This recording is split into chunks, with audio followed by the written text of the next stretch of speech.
Hadien kumba taiew tam eiei, hakasi thohdeing mynta taiew kata haka arpasan tarik ujaleo arja arpoi, daga jingiarap ki shipai duriaw, lalaban lap sa kawei ka metiap jong uwei na nongtih dwewiong, Kiba syasad haka Krem ule ha East Jaintia Hills District.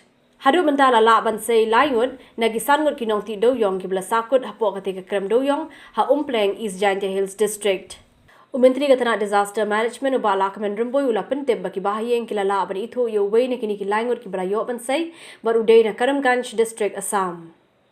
Regarding that incident in Krem in Umpleng area, which unfortunate incident has happened, and today the third body have been pulled out, and one body have been identified by the family.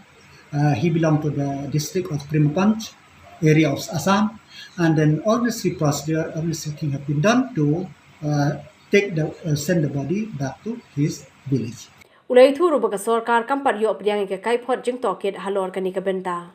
Laban pun kan mau hong ni bagani ke jingja kalaja ha East Jaintia Hills District ha kalai pau tarik ujembang aja arpoi ha ka ngut ki nongtih dwewiong kila syasar hapoh kani ke Krem Hadien ke jing betai jong bom dynamite kabla pulai ke ban tui bat set sendoni kini ke ngut hapoh kate ke Krem.